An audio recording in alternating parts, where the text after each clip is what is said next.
The Dallas Cowboys knew exactly what they were doing, so we're going to be going through that and 3 other stories in today's video. So make sure to like this video, and if you want more Dallas Cowboys news content like this, make sure to subscribe to the channel by hitting that red button down below. The first story is NFL star Zach Martin could snub Dallas Cowboys training camp, but this may be a part of Dallas Cowboys' master plan. Dallas Cowboys guard Zach Martin is considering remaining away from the team amid an ongoing contract dispute. Martin still has 2 years left on his 6-year, $65 million, $84M deal that he signed in 2018, when he became the highest-paid guard in the league. But since then, several guards have received bigger deals, with Martin now the 8th highest-paid guard by annual salary. The Cowboys lineman is seen as the best guard in the NFL and was given a 99 rating by Madden 24 in their new game, the only player in that position to be given the rating in 20 years.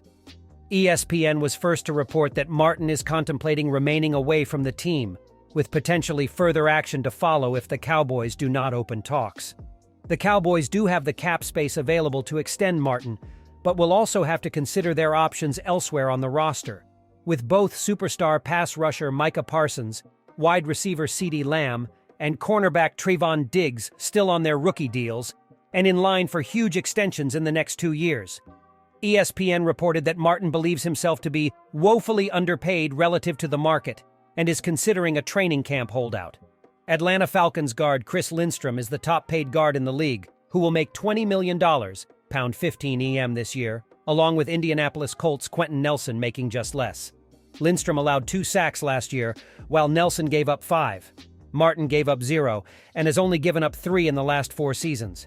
Martin has also missed just 8 games in his entire career since being drafted 9 years ago, being named to the Pro Bowl team 8 times.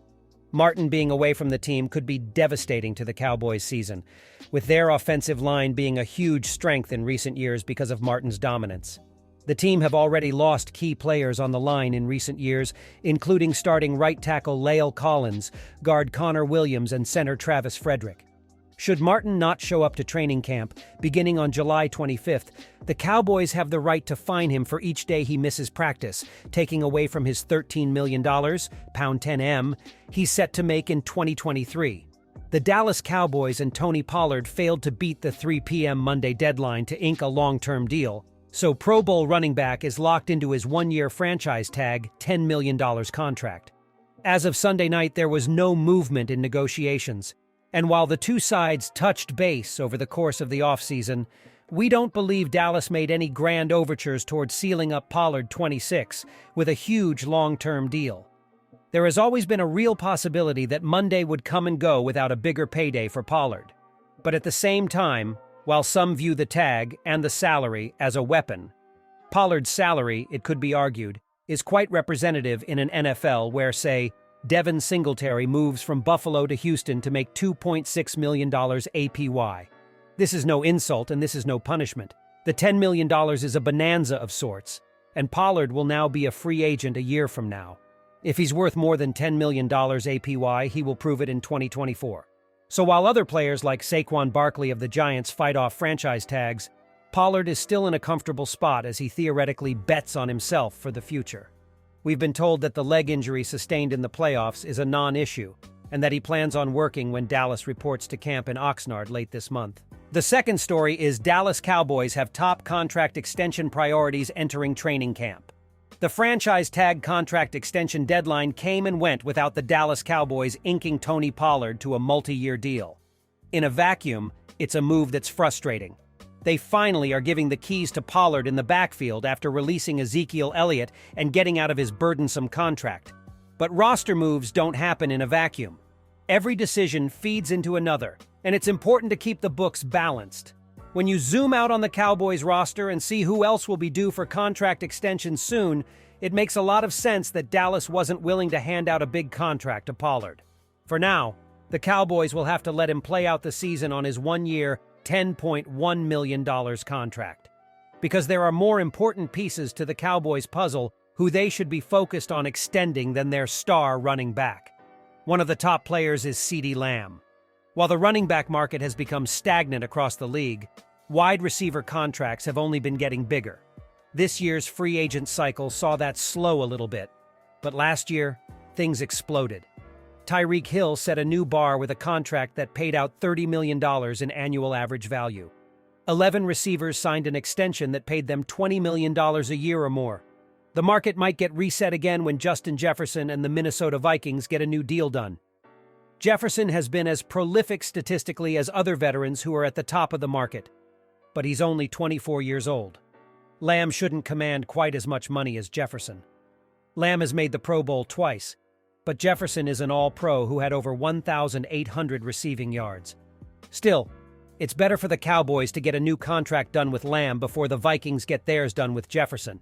His contract is likely to set a new bar, and Lamb will want a percentage of that contract.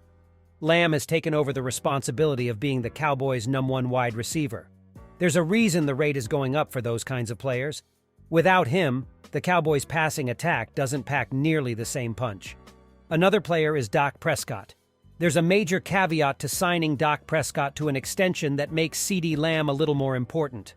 If the Cowboys have hesitation that Prescott is their franchise quarterback after his struggles last season, then they should wait to extend him.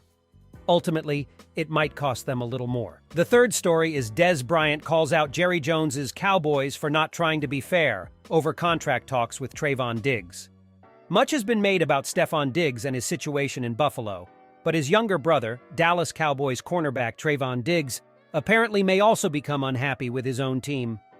On Wednesday, former wide receiver Dez Bryant went to his personal corner chat to talk about Diggs' impending contract situation. Here, he called out the front office for not addressing the two-time Pro Bowler, especially as he enters the final year of his rookie contract. He is not trying to knock them across the head. I will say they are not trying to be fair to him. I feel like what he's asking for, he's rightfully deserving of that contract. I believe it should all be guaranteed, that's my opinion. I'm not going to get into full details of our conversation. Ever since he came off the board 51st overall in 2020, Trayvon Diggs has established himself as not merely Stefon's little brother, but one of the fastest rising defensive players in the league. After a litany of injuries hampered a promising rookie season, Diggs truly broke out in 2021, becoming the first player since Brian Russell in 2003 to record at least one interception in the first 6 games of a season. He ultimately had 7 interceptions in that stretch, the first since Hall of Famer Rod Woodson. He would finish that year with 11 interceptions, 2 of them returned for a touchdown, the most in the league and tied for most in Cowboys history, as well as a team-high 21 pass deflections and 56 tackles. His efforts landed him an All-Pro berth and Pro Bowl appearance, and the Cowboys returned to the playoffs. 2022 was somewhat of a down year for Diggs, as he had just 3 interceptions and 14 pass deflections. However, he still reached the Pro Bowl again,